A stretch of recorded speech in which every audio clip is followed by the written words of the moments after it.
नगे च सुरेन्द्रे च कौशिके पाद संस्पृशि निर्विशेष मनस्काय श्री वीरस्वामिने नमः। आरहत वाङ्मय में कहा गया है, चित्त मंत मचित्तं वा अपं वा जईवा बहुम दंत सोहन मित्तंपि ओग्गहंसि अजाइया। साधु के 5 महाव्रत बताए गए हैं। सर्व प्राणातिपात विरमण, सर्व मृषावाद विरमण, सर्व अदत्तादान विरमण, सर्व मैथुन विरमण, सर्व परिग्रह विरमण। ये 5 महाव्रत साधु के लिए निर्दिष्ट हैं। यह भी बताया गया है कि जैन शासन में भगवान महावीर के इस शासन में धर्म में साधुओं के लिए 5 महाव्रत हैं। तो भगवान पार्श्व जो थे और भी पिछले 21 तीर्थंकर थे, वे चतुर्याम 4 याम वाला धर्म निरूपित करते थे। ऋषभ और भगवान महावीर, अभी वर्तमान में हम भगवान महावीर से जुड़े हुए हैं, तो 5 महाव्रत रूप धर्म साधुओं के लिए है। भगवान पार्श्व और पूर्ववर्ती 21 तीर्थंकर चतुर्याम 4 याम का धर्म निरूपित करते थे, ऐसा उल्लेख, ऐसी बात मिलती है। 5 महाव्रत बहुत बड़ी संपदा है और बहुत बड़ा त्याग है। यह पैसे वाली संपदा नहीं है, यह त्याग वाली संपदा है। 2 प्रकार की संपत्ति हो जाती है। एक अर्थ धन के रूप में संपत्ति का होना, सत्ता के रूप में संपत्ति का होना, यानी एक भौतिक संपदा। एक भौतिक संपदा है तो दूसरी आध्यात्मिक संपदा है। भौतिक संपदा में पैसा, जमीन, सत्ता, ऐश्वर्य, ये भौतिक संपदाएं हैं। संसार में इनका भी अपना महत्व हो सकता है। किसके पास कितना पैसा है, सबसे बड़ा धनाढ्य पूरी दुनिया में कौन है, अमुक देश में नंबर 1 पर कौन है, नंबर 2 पर कौन है, टॉप 10 कौन, ऐसी ऐसी बातें भौतिक संपदा के संदर्भ में हो सकती हैं। दुनिया में पैसे का भी अपना महत्व है और सत्ता का भी अपना महत्व है। किसी को सत्ता प्राप्त होती है तो उसके साथ भी पूर्व पुण्य का संबंध हो सकता है और सत्ता का मिलना भी एक विशेष बात हो जाती है।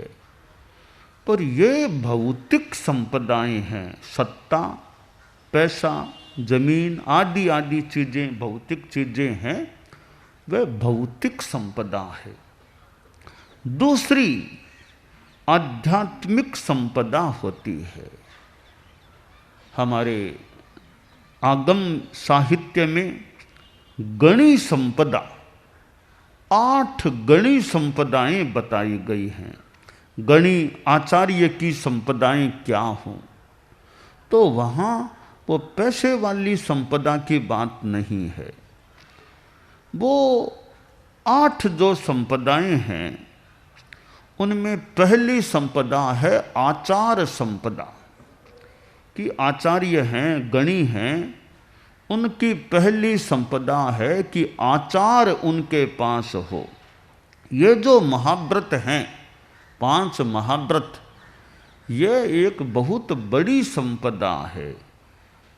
इतनी बड़ी संपदा है कि संसार का सारा पैसा रख दिया जाए, एक और 5 महाव्रतों को रखा जाए, तो मेरे चिंतन के अनुसार तो संसार की सारी आर्थिक संपत्ति की तुलना में ये 5 महाव्रतों की संपत्ति बहुत बहुत बड़ी होती है। 5 महाव्रतों की संपत्ति के सामने वो आर्थिक संपदा बहुत बोनी पड़ सकती है, क्योंकि आर्थिक संपदा तो इस जीवन तक मान ले। आपके पास 1 अरब रुपये भी हैं, इस जीवन तक ज़्यादा से ज़्यादा मान लें, हालांकि जीवन काल में ही चले जाएं तो भी पता नहीं है। जीवन के एक भाग में पूर्वार्ध में आदमी बहुत पैसे वाला, उत्तरार्ध में पैसा बहुत कम हो गया, तो एक जीवन काल में भी पैसा पहले था और बाद में इतना नहीं रहा, ऐसा ज़्यादा से ज़्यादा मान लें जीवन काल तक पैसा वो आपके पास है, आप उसके मालिक रह सकते हैं। बाद में तो क्या रहेगा। पर महाव्रत हैं, धर्म हैं, वो जो संपत्ति है उसका प्रभाव आगे भी इस जीवन के बाद भी रह सकता है। तो महाव्रत हैं, वहाँ जो परम सुख उनसे मिल सकता है। आपकी जो पैसे वाली संपत्ति है वो परम सुख दिला सके। परम सुख नाम की धोती तो भले कोई खरीद ले, वो पहले आजकल भी आती होगी परम सुख नाम की, वो हमारे चारित्रात्माएं भी वो परम सुख की धोती लेते थे, जांचते थे। तो वो परम सुख नाम की धोती तो भले आप खरीद लें पैसे से, पर आत्मा का जो परम सुख है वो पैसे से खरीदने से नहीं मिलता। पैसा होने पर भी आदमी अशांति में भी रह सकता है। तो आचार्य की यानी गणी संपदाओं में पहली संपदा आचार की बताई गई कि आचार्य की गणी की एक संपदा है आचार, उसका चारित्र आचार, वो उसकी एक संपदा मान ले। दूसरी संपदा बताई गई गणी संपदा श्रुत, आचार्य के पास ज्ञान हो, वो ज्ञान उनकी संपदा है, श्रुत उनकी संपदा है, शास्त्रों का ज्ञान और फिर खुद के चिंतन मनन से और जो ज्ञान, जो पढ़ाई लिखाई की वो ज्ञान, फिर अगर भीतर का हो जाए तो भीतर का और प्रज्ञा का भीतर का ज्ञान, तो श्रुत है, वो आचार्य की एक संपदा है। दूसरी संपदा है आचार संपदा पहली, दूसरी श्रुत संपदा।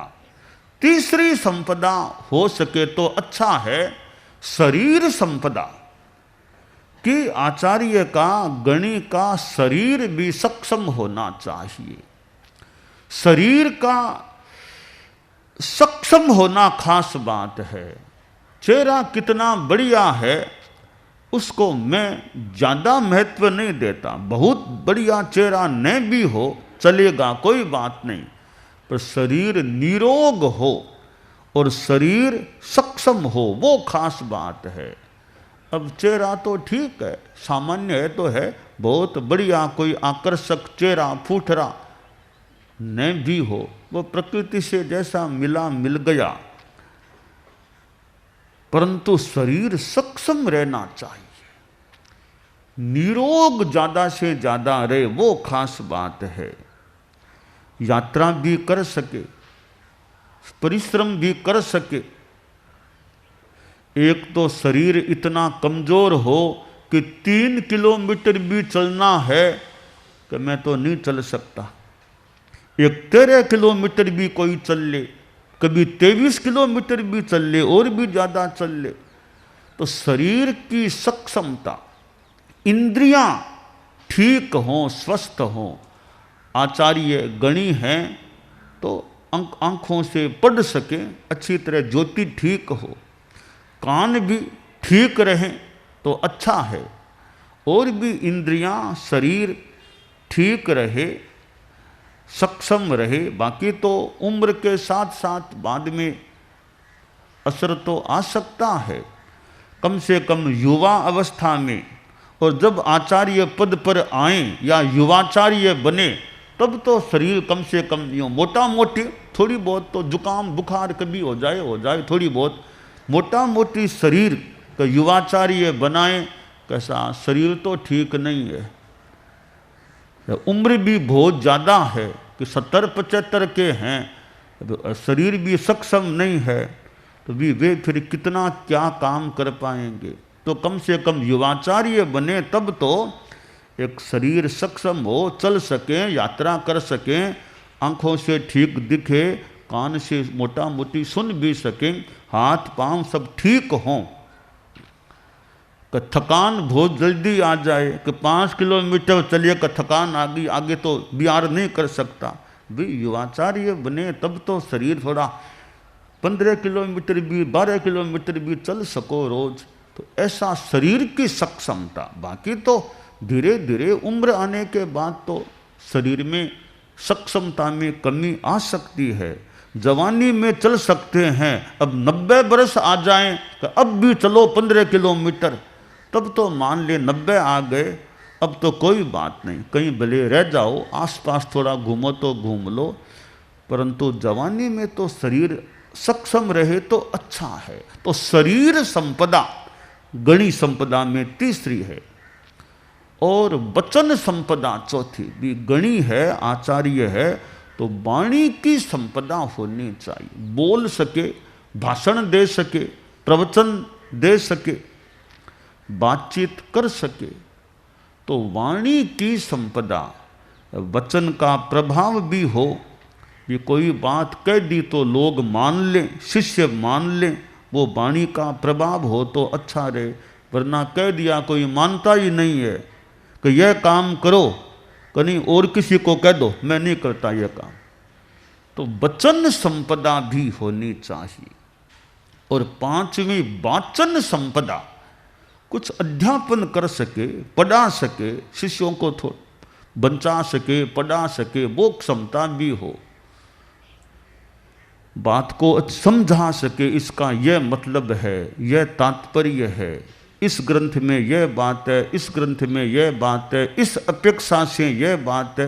तो स्वयं समय पर समय का थोड़ा ज्ञान हो, बचा सकें, पढ़ा सकें, उच्चारण भी ठीक करा सकें। भी उच्चारण कैसे करते हो, उच्चारण को ठीक करो, ह्रस्व है कि दीर्घ है, संयुक्त अक्षर है, विसर्ग है, अनुस्वार है, शय तालव्य है कि दंत्य है कि मूर्धन्य है, तो उच्चारण कैसे करना।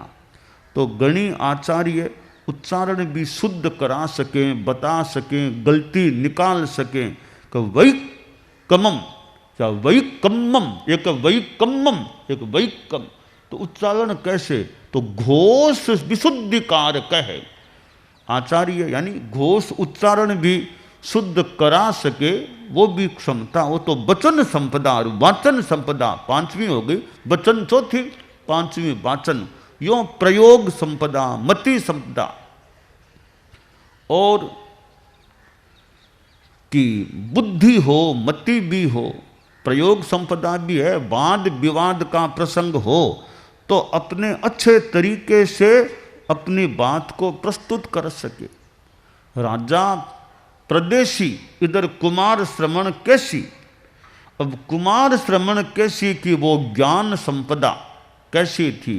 राजा प्रदेशी ने कितने वो बातें प्रश्न बातें जो भी रखी, तो कुमार श्रवण कैसी खंडन करते गए। प्रदेशी भी लगता है विद्वान जानकार आदमी, नास्तिकवादी, कुमार श्रवण कैसी आस्तिकवादी, पर बात करते करते नास्तिकवादी को झुकना हुआ, झुका, और आस्तिकवाद को मानो धर्म को स्वीकार कर लिया। तो गणी संपदाओं में ये प्रयोग मति संपदा। बुद्धि हो, प्रतिभा हो, गणी है, आचार्य है, यों तो सबकी बुद्धि मति एक समान न भी हो, कोई मंद बुद्धि के भी हो सकते हैं, पर संपदा यह है कि गणी में बुद्धि भी हो, प्रतिभा हो। बुद्धि है तो जवाब भी आदमी ठीक दे सकता है। जैसे आचार्य भिक्षु थे, कैसे वो जवाब देते, कैसे दृष्टांत से बात को समझा देते। आचार्य भिक्षु की जो प्रतिभा, मति, बुद्धि ग्रंथों से जो जानने को मिलती है, वो तो लगता है अच्छी संपदा उनके पास थी, यानी अच्छे रूप में, अच्छी मात्रा में उनके पास संभवतः मति संपदा थी। एक एक बात को वे कैसे दृष्टांत से, तरीके से बात को समझा देते, तरीके से पेश आते। तो मति संपदा। पूछ लिया कि भिखण जी महाराज एक सवाल का जवाब, घोड़े के पैर कितने होते हैं, घोड़े के पैर कितने? तो आचार्य भिक्षु, मैं अपनी शैली में बात बताऊं, आचार्य भिक्षु ने कहा घोड़े के पैर एक आगे इधर, एक इधर, दो, एक पीछे इधर, तीन और एक इधर, तो एक, दो, तीन, चार। घोड़े के पैर चार होते हैं, घोड़े के चार पैर होते हैं। पूछने वाला बोला, वाह भिखण जी वाह, मैंने इतना नाम सुना कि बड़े ज्ञानी हैं, बड़े ज्ञानी हैं, इतना छोटा सा सवाल पूछा जिसका जवाब हमारा छोटा साधु भी, कोई हमारे छोटे संत हैं, वो भी जवाब दे दें। घोड़े के पैर चार, बस चार। आपको इतना सोचना पड़ा, इतना ध्यान लगाना पड़ा, और एक और दो और इधर और उधर और तीन, गिनते गिनते गिनते इतना टाइम लगा दिया आपने। सीधा सा जवाब था चार। छोटा बच्चा भी कह सकता है, आप इतना उत्तर भी नहीं दे पाए, क्या ज्ञानी पुरुष हुए। अब देखिए अगली बात। तब आचार्य भिक्षु परम पूज्य स्वामी जी ने कहा कि तुमने पूछा घोड़े के पैर कितने, मैं तपाक से बोल देता चार। तुम्हारा अगला प्रश्न होता कन खजूरिये के पांव कितने, कन खजूरिये के पैर कितने, तब मैं थोड़ा सोचता। तब तुम बोलते पहले तो तपाक से बोल गए, अब बोलो तब पता चलेगा। हाँ, मैं यही सोच के आया था कि ऐसा करूंगा मैं। अब यह मति संपदा, भिक्षु स्वामी की मति संपदा माने कि पकड़ लिया इस आदमी का पूछने का आशय क्या है। हालांकि बहुत गहरी बात नहीं है, थोड़ा सा अच्छा समझदार आदमी हो तो बात को पकड़ सकता है कि घोड़े के पैर कितने, यह सवाल क्यों पूछा। और कोई तत्व ज्ञान का पूछता तो मानते, घोड़े के पैर कितने, यह साधारण सा सवाल क्यों पूछा। जरूर इसके पीछे कोई कूटनीति हो सकती है और कोई नीति हो सकती है, तो समझदार आदमी आसानी से पकड़ सकता है। तो मति संपदा भी एक गणी आचार्य की होती है। बाकी तो सारे आचार्य एक समान प्रतिभा वाले न भी हो, कई मंद बुद्धि वाले भी कोई हो सकते हैं। अच्छा यही हो, अच्छा रहे, मति संपदा भी गणी के पास। और संग्रह प्रज्ञा भी संग्रह की भी है। आचार्य के लिए यह भी कि साधु साध्वियों के लिए उपकरणों की भी व्यवस्था ठीक हो जाए। किसी को ओगे की डांडी चाहिए, कि मेरे तो डांडी टूट गई, डांडी चाहिए। कोई कहे मुपत्ती चाहिए, तो भाई साध्वी जी से कहो मुपत्ती लानी है। हमारे संत लोग कई भी कहते मुपत्ती चाहिए हमको, तो हमारी डांडी टूट गई है। तो डांडी संतों के पास है तो ठीक है, वरना साध्वियों से कहो डांडी हो तो ला दे, मुपत्तियाँ ला दे। तो यूँ उपकरणों का भी संग्रह भी व्यवस्था भी चाहिए कि साधु मांग ले तो उसको वो धार्मिक उपकरणों का सामान यथासंभवतया उपलब्ध कराया जा सके। इसलिए हमारे कई धर्मोपकरण हैं, वो प्रायः अधिकांश साध्वियाँ तैयार कर देती है। ओगा चाहिए संतों को, तो साध्वियों से ओगे भेंट में आते हैं। तो ओघा हमारे साध्वी प्रमुखा जी मुख्यतया होती है, उनसे कह देते हैं तो वे व्यवस्था करके ओघा, पूंजनी, डोरी, सांकड़ी, मुँहपत्ती चीज़ें चाहिए तो संतों के लिए वो दे, हमें हमारे माध्यम से हमारे सामने जो भी दे देते हैं।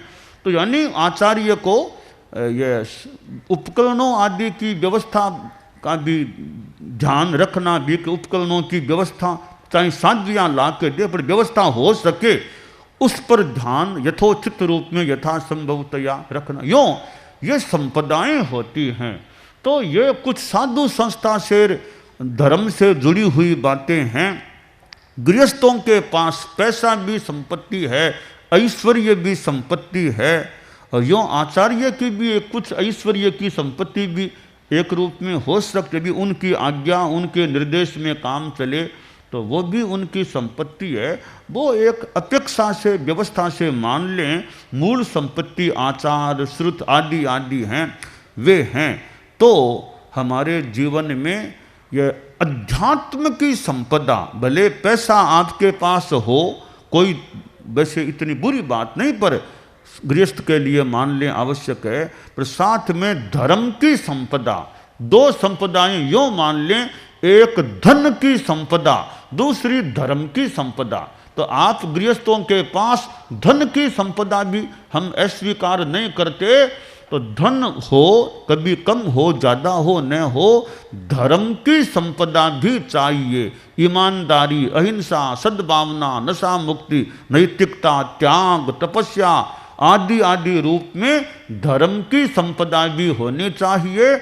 धन की संपदा एक इस जीवन काल तक काम आ सकती है, धर्म की संपदा का प्रभाव आगे भी काम आ सकता है। तो आप गृहस्थों के पास यह धर्म की संपदा भी वर्धमान रहे, वृद्धिंगत रहे, यह काम्य है। एकाग्रता, तन्मयता, अपने आप को मंगलमय अनुभव करते हुए नमो अरहंताणम, नमो सिद्धाणम, नमो आयरियाणम, नमो उवज्झायाणम, नमो लोए सब्बसाहूणम, एसो पंच नमोक्कारो सब्बपावपणासनो, मंगलाणं च सब्बेसिं पढ़मं हवइ मंगलम। चत्तारि मंगलम, अरहंता मंगलम, सिद्धा मंगलम, साहू मंगलम, केवलिपन्नतो धम्मो मंगलम। चत्तारि लोगुत्तमा, अरहंता लोगुत्तमा, सिद्धा लोगुत्तमा, साहू लोगुत्तमा, केवलिपन्नतो धम्मो लोगुत्तमो। चत्तारि शरणं पवज्जामि, अरहन्ते शरणं पवज्जामि, सिद्धे शरणं पवज्जामि, साहू शरणं पवज्जामि, केवलिपन्नतं धम्मं शरणं पवज्जामि। धम्मो मंगलमुक्किट्ठम्, अहिंसा संजमो तवो, देवावितं नमंसन्ति जस्य धम्मे सयामणो। च इत्ता भारहं वासं चक्रवट्टी महिद्धिओ, सन्ति सन्ति करे लोए पत्तो गइमणुत्तरम। देवदानव गंधर्वा जख रक्षस किन्नरा, बंभयारिं नमंसन्ति दुक्करं जे करन्ति तम्। मंगलम भगवान् वीरो, मंगलम गौतमो गणी, मंगलम स्थूलभद्राद्यः जैन धर्मोस्तु मंगलम। मंगलम मतिमान् भिक्षुः, मंगलम भारमल्लकः, मंगलम रायचन्द्राद्या मंगलम तुलसी गुरु महाप्रज्ञोस्तु मंगलम तेरा पंथोस्तु मंगलम।